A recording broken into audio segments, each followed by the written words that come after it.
नमस्ते students, my self Vijay Kumar और आप मेरे को देख रहे हैं जॉब विजन हब पर। और मैं आपके लिए एग्रोनॉमी के सीड टॉपिक में से कुछ महत्वपूर्ण जो क्वेश्चंस है वो लेके आया हूँ। तो अपन उनको बारी बारी से देखेंगे और उनका सॉल्यूशन करेंगे।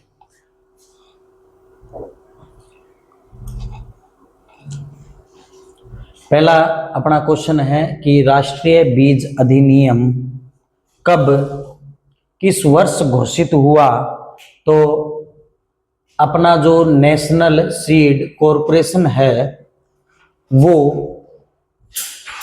1963 में बना और इसको पास होने में 3 साल का समय लगा। 1966 में पास हुआ और पास को आप घोषित भी कह सकते हो। तो ये हुआ 1966 में और लागू हुआ अपना ये 1969 को। तो इसमें आपका पूछा गया राष्ट्रीय बीज अधिनियम किस वर्ष में घोषित हुआ। 2002, 1966, सी 2013 और डी 2003 में। और इसमें अपना जो आंसर होगा वो होगा आपका 1966। तो ये जो क्वेश्चन है इसका आंसर अपना 1966 बनता है। और इसके बाद अपनाते हैं सेकंड क्वेश्चन पर कि बीज का वास्तविक मान किस पर निर्भर करता है। बीज का जो अपन वास्तविक मान निकालते हैं उनके महत्वपूर्ण बिंदु पूछे गए हैं यहाँ। ये उनमें क्या क्या लिया जाता है। तो बीजों में तीन चीज होती है मुख्यतः। एक तो होती है बीज शुद्धता और दूसरा आनुवांशिक शुद्धता, जेनेटिक प्योरिटी और फिजिकल प्योरिटी जिसको कहते हैं। तो इसमें जो अपना ऑप्शन ए है वो बीज की अंकुरण प्रतिशतता और बी बीज की शुद्धता पर और सी ए व दोनों और डी है उपरोक्त में से कोई नहीं। तो ये ऑप्शन कट हो जाएंगे। तो ये दोनों होते हैं तो अपना सी जो ऑप्शन है वो डन हो जाएगा। यहाँ पे ये ऑप्शन सही है आपका। तो इसके बाद आते हैं कि सूरजमुखी तू मुझसे दुखी मैं तुझसे दुखी, चल छत पे मार छलांग तू भी सुखी अरे मैं भी सुखी। तो ये आता है आपका क्रॉस पॉलिनेटेड, सेल्फ पॉलिनेटेड या क्रॉस पॉलिनेटेड तथा सेल्फ पॉलिनेटेड दोनों या पार्थेनोकार्पी जो इसका आंसर है। तो इसमें आपका आंसर होता है इसमें जो अपना आंसर होता है वो थर्ड, क्रॉस एवं सेल्फ पॉलिनेटेड दोनों। क्रॉस ये थोड़ा डाउट में है इसका, मेरे हिसाब से ये बाय मिस्टेक हो गया। तो इसमें ये क्रॉस पॉलिनेटेड होगा बाय मिस्टेक हो गया क्योंकि क्रॉस पॉलिनेटेड ज्यादा होता है क्योंकि इसके ऊपर जो इसका मुंडक है उस पर भंवरे क्या रहते हैं, घूमते फिरते रहते हैं। तो वो परागकण की क्रिया करते हैं तो क्रॉस पॉलिनेटेड होगा।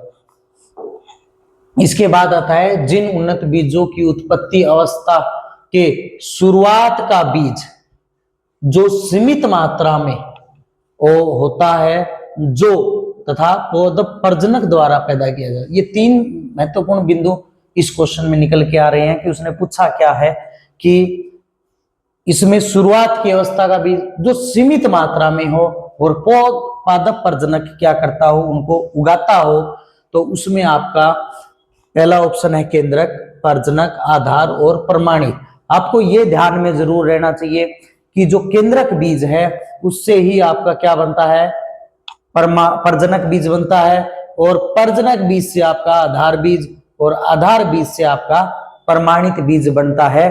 तो इसकी जो शुरुआत का बीज जो सीमित मात्रा में हो वो होगा आपका केंद्रक बीज। इसमें आपका ए ऑप्शन सही है। नेक्स्ट क्वेश्चन, बीज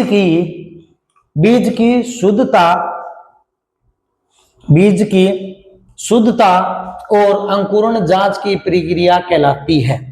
क्या कहलाती है कि भाई बीज को शुद्ध है कि नहीं है, वो उग सकता है कि नहीं उग सकता। तो उसके लिए अपन क्या करेंगे, कुछ मात्रा में बीजों को उगा कर देखते हैं और बीजों को उगा कर देखकर उनकी अंकुरण क्षमता या वास्तविक मान को अपन क्या करते हैं, पता लगाते हैं। तो उसमें आता है आपका बीज परीक्षण। ठीक है, वो क्यों लेते हैं कि भौतिक शुद्धता का अपने को पता नहीं है, सीड सैंपल लें लेकिन कितना लें, तो वो होता है बीज परीक्षण, जो बीजों पर डिपेंड करता है कि मैंने 1000 लेने हैं या सीड इंडेक्स के 100 बीज लेने हैं। इसके बाद में आता है अपना बीज जीवता या सीड वायबिलिटी परीक्षण के लिए निम्न में से कौन सा रसायन काम में लेते हैं। तो उसके लिए अपना जो बीजों के लिए काम में लेते हैं वो लेते हैं अपना पहला ऑप्शन है टेट्राजोलियम टेस्ट, जिसको अपन TZ टेस्ट से भी जानते हैं। दूसरा ऑप्शन है अपना ईथर और थायोयूरिया। थायोयूरिया अपना आलू में सुसुप्तावस्था तोड़ने के काम आता है, सुप्तावस्था, या इसको कह देते हैं डोरमेंसी स्टेज को तोड़ने के काम आता है। तो आलू में थायोयूरिया और बेंजीन होता नहीं। तो अपना जो बीज के लिए होता है वो होता है TZ टेस्ट। अन्य भी बहुत से टेस्ट होते हैं, ग्रोडेक्स मेथड, KMNO4 मेथड, और आपका एक आता है ग्रो आउट टेस्ट, और भी कंकड़ पत्थर विधि और बजरी विधि, टिश्यू कल्चर, इन सब में यह होता है। आधार बीज के कट्टे पर लगे चिन्हित पत्र का रंग होता है। तो उसमें जो पत्र का रंग पूछा गया है, मानो उसको कहते हैं अपन इंग्लिश में टैग। एक अपन जब बीज का कोई भी कट्टा या पैकिंग लेके आते हैं या अपने को गांव में कोई देने आता है, तो उसमें एक टैग लगा होता है जो किसानों को दिया जाता है, वो प्रमाणित होता है। और इसमें जो टैग है वो आप पहला है सफेद, दूसरा हरा, तीसरा है आपका पीला, चौथा आपका नीला। आपने बचपन में आधार कार्ड बनवाया तो पहला आपका आधार बन के किस रंग का आया, तो सफेद रंग का आया। तो आधार कार्ड कैसा, सफेद, तो सफेद से आधार, तो टैग भी आपका कैसा होगा, आधार हो, वो सफेद होगा। आधार कार्ड सफेद होता है तो उसका टैग भी कैसा होगा, सफेद होगा। ठीक है, तो हरा होता नहीं है। पीला अपने जो होता है वो प्रजनक के लिए होता है, और जो नीला होता है वो प्रमाणित बीजों के लिए होता है। तो ये होते हैं अपने बीज। अब आते हैं अगले टेस्ट पे, ग्रो आउट टेस्ट परीक्षण निर्धारण करने के लिए आयोजित किया। ग्रो आउट टेस्ट निर्धारित करने के लिए आयोजित किया जाता है क्या, नमी संग्रहण, अंकुरण, बीज ओज, या फिर आनुवांशिक शुद्धता। तो ये अपना जो ग्रो आउट टेस्ट है, अपन पहले इसको लिखते हैं, इसको GOT टेस्ट भी कहते हैं, GOT टेस्ट भी कहते हैं। और इसका जो पूरा नाम है grow out test. Grow out test का मतलब है, ग्रो का मतलब होता है उगाना, आउट जब वो कहां से, भूमि से निकले, तो ये ग्रो आउट टेस्ट होता है। जो अपन मान लो कि 100 बीज लिए हैं, ये जरूरी नहीं है कि उसकी वंशावली ऐसी रही हो कि 100 के 100 बीज उग जाएं, तो उसके लिए अपन ये ग्रो आउट टेस्ट करते हैं। तो ये अपन मुख्यतः आनुवांशिक शुद्धता को मापने के लिए करते हैं। तो इसमें हो जाएगा आपका आनुवांशिक शुद्धता। अब आता है नेक्स्ट क्वेश्चन आपका, प्याज के आधार बीज की न्यूनतम पृथक्करण दूरी। तो इसमें आपको 1500 दी गई है, 2000 दी गई है, 1000 दी गई है और आपकी 1200 दी गई है।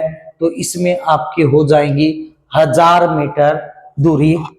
अब आते हैं, निम्न में से कौन सा फसल प्राय परपरागित ओफन क्लोज पॉलिनेटेड है। ठीक है, तो उसमें ऑप्शन आपके दिए गए हैं, मटर, फूल गोभी, भिंडी, पालक। ठीक है, तो इसमें जो क्रॉस पॉलिनेटेड का उदाहरण है वो है आपका भिंडी। इसके बाद जो क्वेश्चन आता है, बीज उत्पादन में पृथक्करण दूरी रखते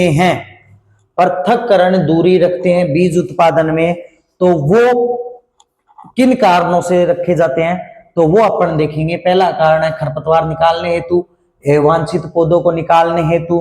तीसरा जो ऑप्शन है आपका बीज फसल की कटाई हेतु, फसल का फूट हटाना। तो इसमें जो अपन बीज दर पृथक्करण दूरी क्यों रखते हैं, तो वो अवांछित पौधों को निकालने हेतु करते हैं। तो ये होता है आपका इस क्वेश्चन का आंसर 11 नंबर का।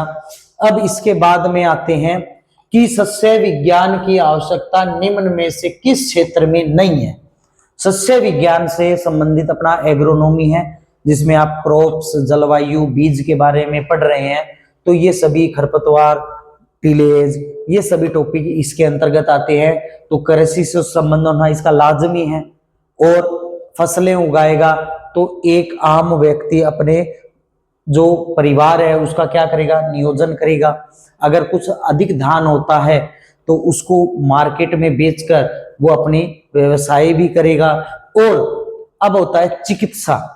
अपना जो सस्य विज्ञान किस क्षेत्र में नहीं है, तो वो अपना सस्य विज्ञान चिकित्सा के क्षेत्र में नहीं है। तो ये ऑप्शन आपका डी हो जाएगा इस क्वेश्चन में। अब इसके बाद में आते हैं अपन एग्रोज शब्द का अर्थ होता है।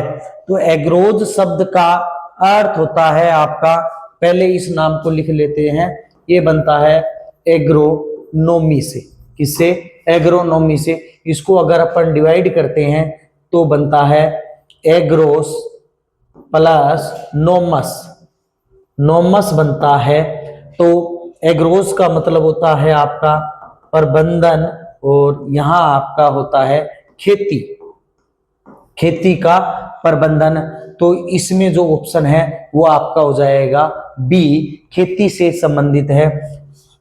अब आगे देखते हैं, आगे आता है राष्ट्रीय बीज अधिनियम किस वर्ष घोषित हुआ। तो मैंने आपको बताया कि 1963 में ये प्रस्ताव आया कि हमें ऐसी कोई समिति बनानी चाहिए, तो आया। इसके बाद इसको पास होने में 3 साल का समय लग गया, तो आ गया 1986। पास को आप घोषित भी कह सकते हो कि हम ऐसा घोषणा करते हैं कि हम ऐसा प्रस्ताव क्या करेंगे, लागू करेंगे। तो 3 वर्ष लग गए, और उसके बाद लागू करने में, मान लो देशव्यापी में इसको लागू करने में भी वापस 3 साल लग गए। तो ये हुआ 1969 में। तो बीज अधिनियम किस वर्ष घोषित हुआ, तो उसमें आता है आपका 1966। तो ये होगा 2002 में आपकी नई बीज पॉलिसी आई, नई बीज पॉलिसी आई,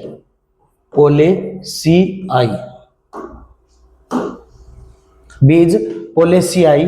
तो इसका आंसर हो जाता है आपका ये। ठीक है, अब चलते हैं नेक्स्ट क्वेश्चन पर कि बीजों का वास्तविक मान किस पर निर्भर करता है। तो बीजों की अंकुरण प्रतिशतता, बीजों की शुद्धता, ये है। और जो सी नंबर पॉइंट है वो है ए व ब दोनों। तो इसमें जो आपका आंसर है वो होगा ए व ब दोनों। इसमें जो बीज की वास्तविक अंकुरण मान है वो अंकुरण प्रतिशतता और आपकी शुद्धता पर निर्भर करता है। तो ए व बी, बीज की शुद्धता पर निर्भर करता है, ए व बी। अब आता है वाणिज्यिक काश्त फसल उत्पादन के लिए किस वर्ग के बीज जारी किए जाते हैं। तो अब आपके सामने ये क्वेश्चन है कि जो वाणिज्य या काश्त, जो खेती करते हैं या किसी को देते काश्त या फसल उत्पादन के लिए किस वर्ग के बीज दिए जाते हैं। तो इससे ये रिलेट होता है कि किसानों को जो बीज दिया जाता है वो कौन सा बीज होता है जो किसान उगाते हैं। तो वो आपका बीज प्रजनक नहीं है, आधार भी नहीं है, और ये आपका प्रमाणित होता है, जिसपे आपका जो टैग का रंग होता है वो नीला होता है। टैग का रंग कैसा? नीला होता है। अब आते हैं प्रमाणित बीज का लेबल। अभी हम पीछे पढ़ के आए हैं कि प्रमाणित बीज का लेबल का रंग कैसा होता है। तो मैंने आपको बताया कैसा होता है, नीला होता है। सफेद किस पे आता है आपका? आधार बीज पर आता है।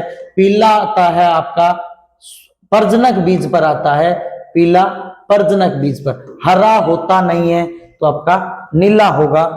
अब आते हैं नेक्स्ट क्वेश्चन पर, किस प्रकार की सुषुप्तावस्था बीज कवच को कठोर, भ्रूण के अल्प विकास, प्रकाश आवश्यकता और रासायनिक कारणों से उत्पन्न हो सकते हैं। तो इसमें जो आपका किस प्रकार का पूछा गया है कि किस प्रकार की सुषुप्तावस्था है कि जिसमें आपका बीज कवच की कठोरता है और भ्रूण भी अल्प विकसित है, प्रकाश आवश्यकता या रासायनिक कारणों से उस उत्पन्न नहीं हो सकता। तो उसमें अपने जो कारण है वो देखते हैं कि एक छोटी सी बात है कि इसमें जो आपको दिया गया है कवच कठोर, भ्रूण का अल्प विकसित। अब उसके जन्म से ही पहले वो पौधे के अंदर ही पूर्ण विकसित नहीं हुआ,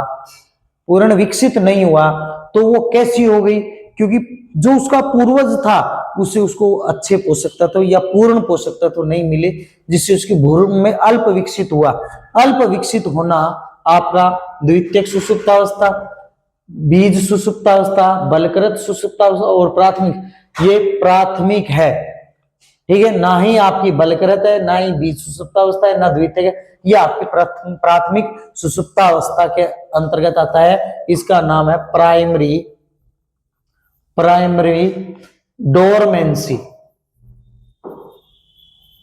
डोरमेंसी स्टेज। अब आता है आपका प्रजनक द्वारा सर्वप्रथम उत्पादन बीज। प्रजनक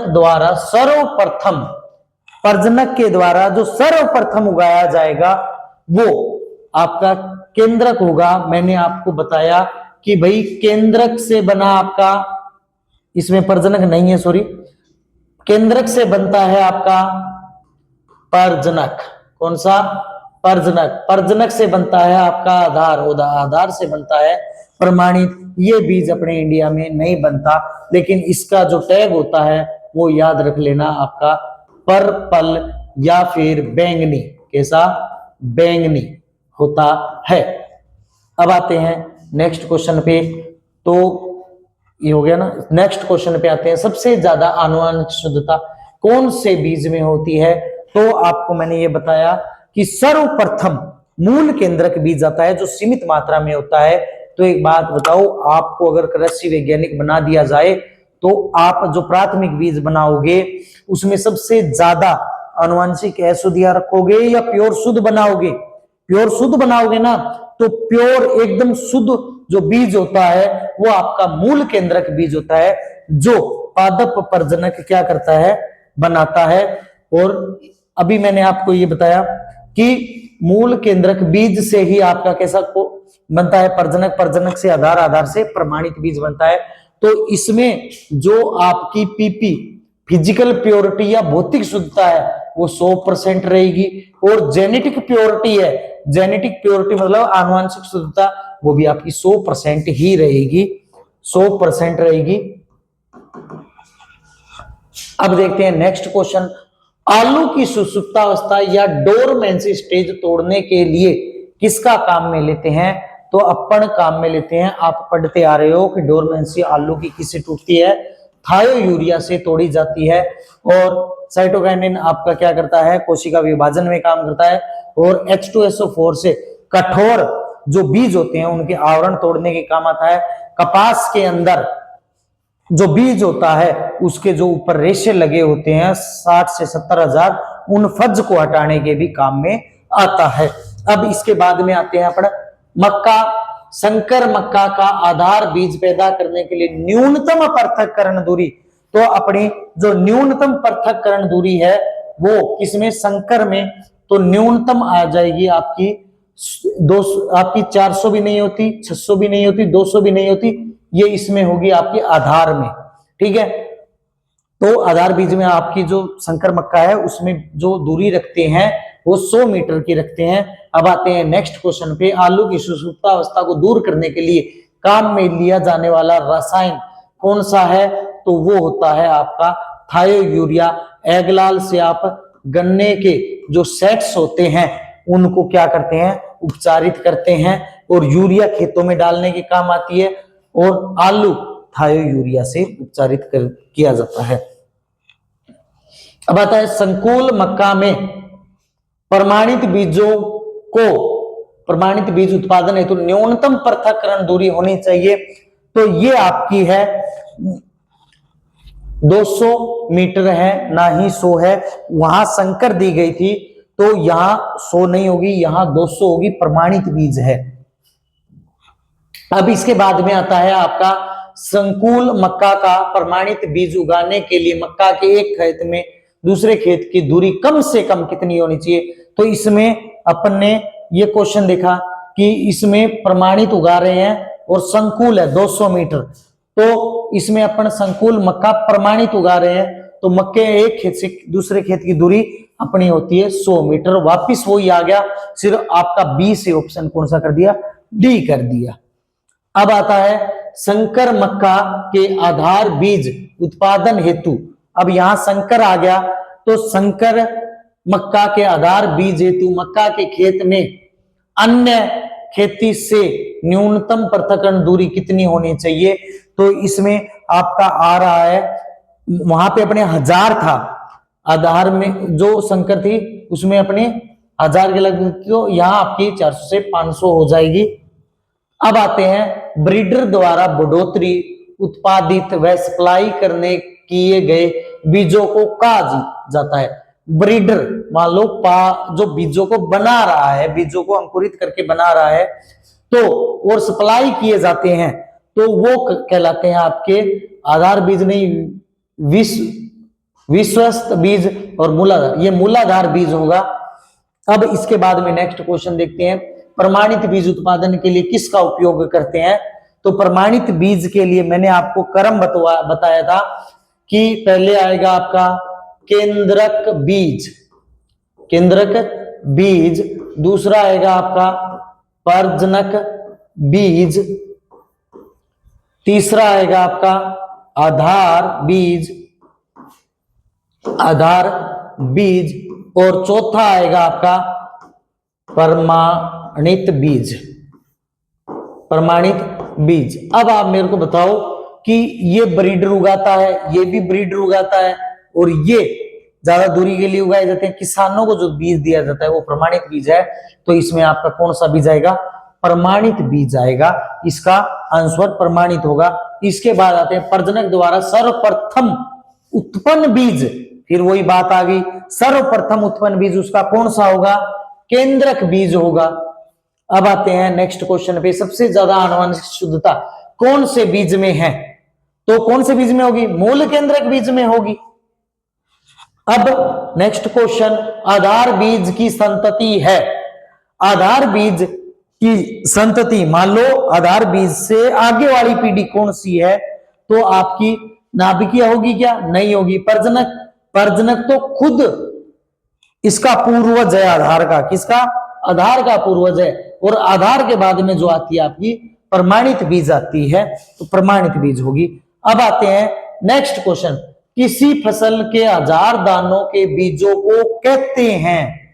अब कुल वेट होता ही नहीं है। उसके बाद आता है कटाई सूचकांक, कटाई सूचकांक होता ही नहीं है, लेकिन इसके बारे में थोड़ा बता देता हूं।